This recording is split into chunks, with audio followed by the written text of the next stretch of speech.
Crossman was 15 years old. She wasn't famous. She wasn't rebellious. She wasn't trying to run away from her life.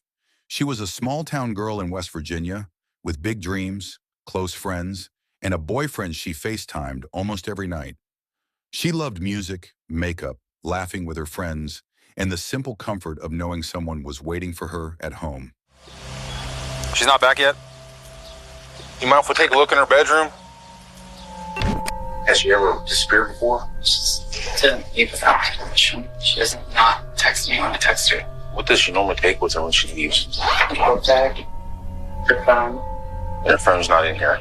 Not that I've found. I was going to talk to you at that farm around. Arguing here last night, or the night before, anything, any reason she would leave? No. Okay. There's a rumor going around, people telling us that she was afraid to come home. That morning started like any other, but something was wrong. Riley wasn't answering her phone.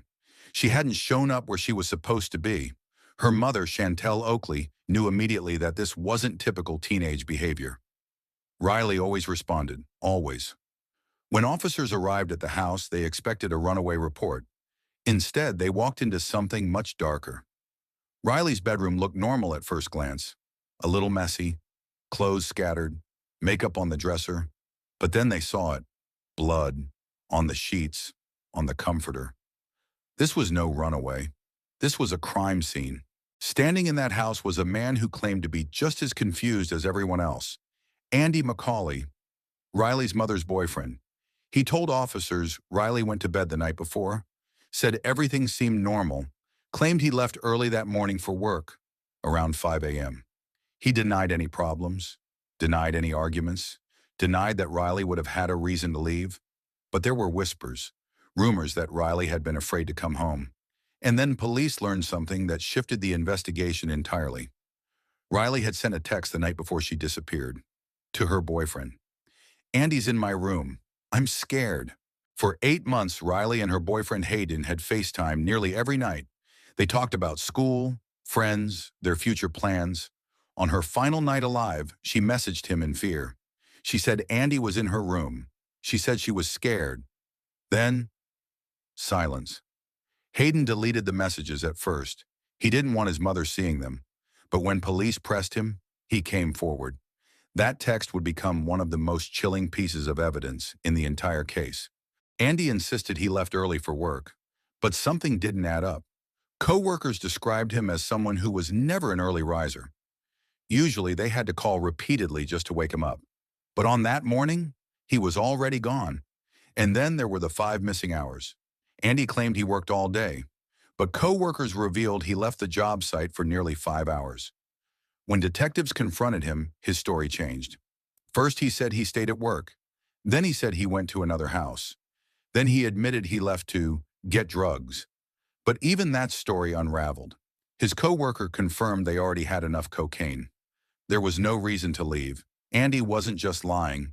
He was scrambling. The blood in Riley's bed was sent for DNA testing. When the results came back, everything changed. The blood belonged to Andy. And it wasn't just blood. It was mixed with saliva. Investigators began to suspect something horrific, that Riley may have been smothered, her face forced into a pillow to silence her screams. Now, this wasn't just suspicion. It was physical evidence. Security cameras near a local high school captured Andy's truck leaving work. Eyewitnesses later reported seeing his vehicle backed into the driveway of Riley's home during the middle of the day, when he should have been at work. Police developed a theory. They believed Riley was killed during the late night or early morning hours. They believed her body remained in the bedroom for hours, and they believed Andy returned later, when the house was empty, to remove her body. With the help of K-9 units, investigators tracked Riley's scent to a remote wooded mountainous area. It was there that they found her, decomposed, hidden, alone. Near her body, investigators discovered unique drywall screws. Those same screws had been found inside Andy's truck. The connection was undeniable. 8 days after Riley's body was discovered, Andy McCauley was arrested and charged with her murder. He pleaded not guilty. His defense argued there was no clear motive, no definitive cause of death due to decomposition. But prosecutors didn't need a confession. They had Riley's text message, Andy's changing alibis, the DNA evidence, CCTV footage, matching screws, drywall particles linking his truck to her body. The web of lies had collapsed. The courtroom was heavy. Riley's family sat just feet away from the man accused of taking her life. The jury deliberated for hours across 2 days, and when they returned, the verdict was clear. Did you receive a phone call from Morgan County Schools? Later, What did Morgan County Schools tell you? that my child, Riley Crossman, had been marked absent in one or more classes. And based upon receiving that phone call, what did you do next? I called 911 to report her missing.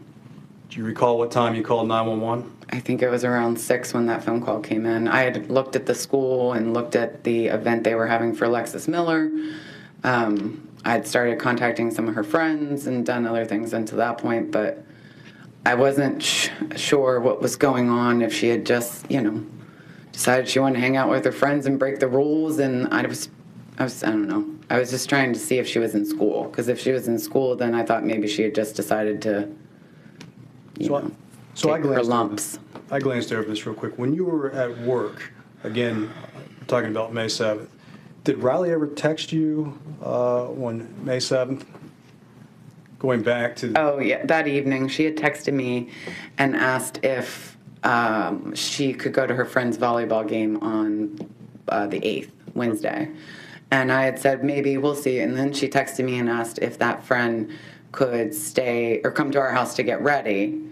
And I said, probably. And then she texted me and said, never mind, it's canceled. 3 laughing emojis. Okay, did Riley ever use emojis in her text? Constantly. I joked with her that she was very emotional. Okay. It's a new term. Did she ever use certain types of emojis? A lot of laughing emojis or crying emojis or angry emoji. And again, for people that don't use emojis, what are emojis?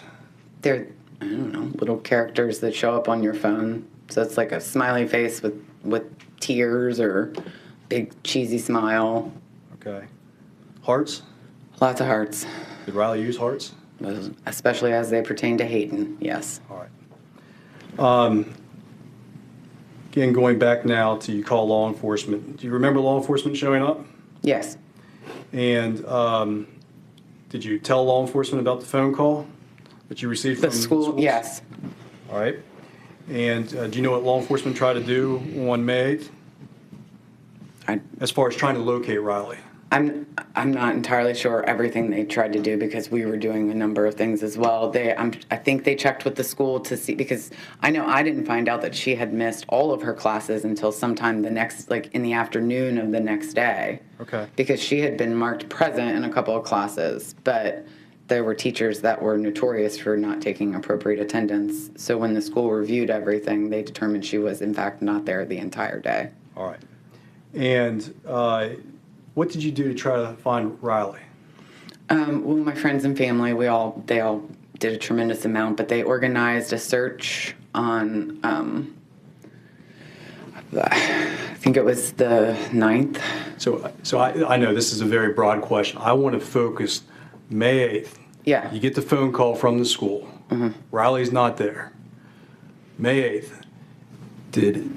What did you do on May 8th to try to find Riley? Oh, so after I spoke with law enforcement, we went and looked all around town. We were calling her friends. We drove over to Greek Capon because there's a little friend that she used to stay with there. So I went and checked her house. We went and looked in a cave that somebody said that that's where she was going.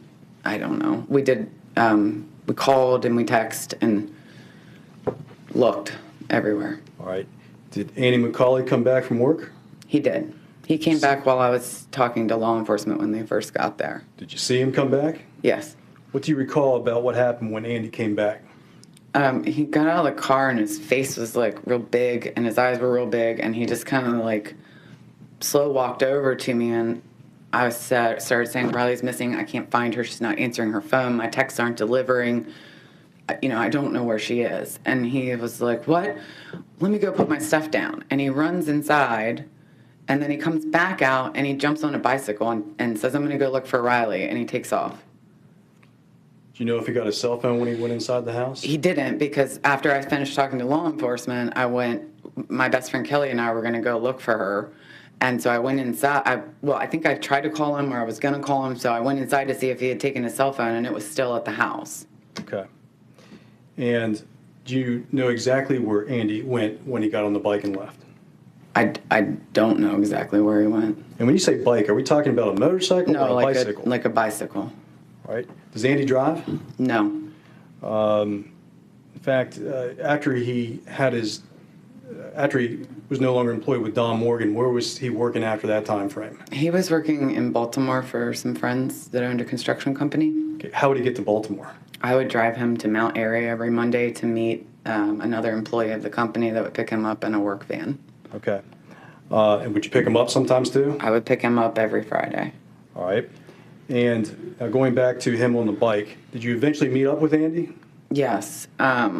We were, I think, in the park in town looking, and he showed up on the bike there. At some point, did you make your way back home that evening? Yeah. All right. Did you go back out that evening to look for Riley?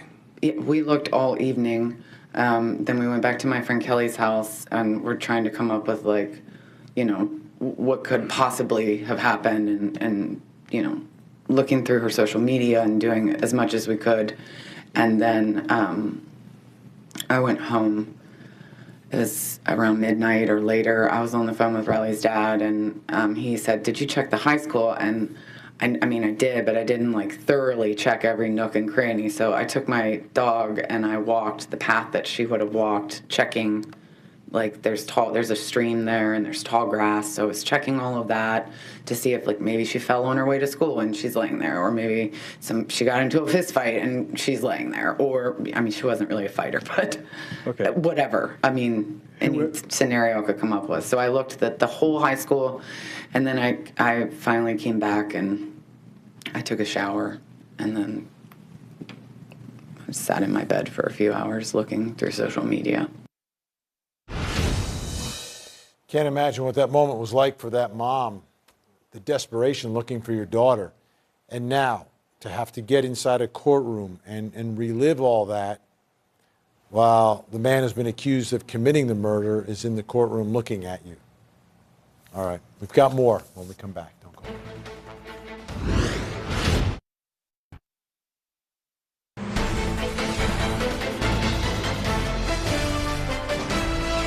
Let's take you back inside the courtroom. This is Chantel Oakley, the mother of the 15-year-old girl who was murdered, is the victim in the case. The defendant is Chantel's boyfriend. Fortunately, you received the tragic news about Riley, correct? Yeah. Yes. Do you remember where you were? I was in the sheriff's office. And eventually, law enforcement in my office had to show you photos of Riley's body. Do you remember that? Yes. Do you remember the clothes that were found on Riley's body? Yes. This photograph right here, is that the same shirt that was on Riley's body? I believe so, yes. And Mr. James, for the record, that would be Exhibit 28. Exhibit, I believe so. Ms. Oakley, would you confirm Yes, that? it says 28 on the back. Okay. Do you remember the type of pants or shorts that were on Riley's body? Yes, they were shorts she would never have worn outside of our house. Have you ever seen her wear those shorts inside your house? No, they were Daisy Duke jean shorts, and Riley barely ever wore jeans to begin with. She was always in comfy clothes. She hated the way that jeans felt on her. And the shoes that Riley was wearing, do you remember where the shoes came from? Actually, I didn't recognize the shoes when they showed them to me, but I later found out my mom had bought those for her at the Goodwill. Okay.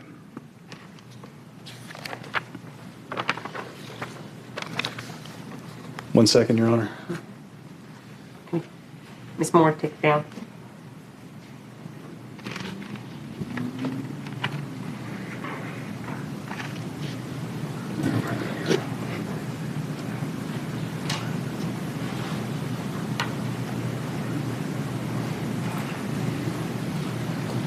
Just a couple more questions, ma'am, and I'm sorry. That's okay.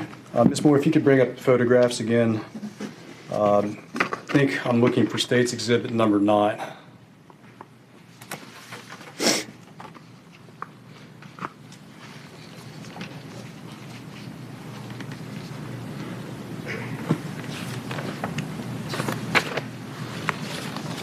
Ma'am, do you recognize this photo? Yes, that's Riley's book bag and her glasses.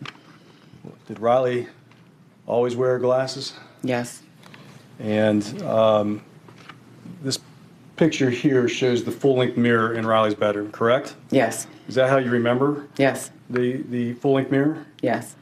And is that the full-length mirror that you stood in front of to check yourself before going to work? Yes. Does anything strike you odd about this photograph? Well, one, her book bag is there. That was not there when I walked in that morning.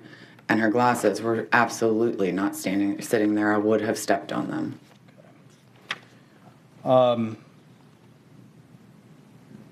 Don Morgan. Do you know where Don? You said you know where Don Morgan lives, right? At that time, I do. It was your former residence, Yes. correct? And at that time, and I say that time, I mean May of 2019. Do you remember where Bobby Golden was living? He was living with his dad, and I know it's up like near Briarwood or Tower Circle. It's like there's like a whole little area up there. It wasn't in Briarwood, but it was just outside of Briarwood. Is it an apartment complex? It was actually a house. Okay. And do you know how to physically get to that location from the Greenway address? Yes, you just go. Actually, you can just shoot right up and go through the cemetery, Greenway Cemetery, and you're right there at Johnson's Mill, right by Tower Circle and Briarwood. My question to you is Bobby Golden's residence then anywhere close to Don Morgan's residence? No, it's not.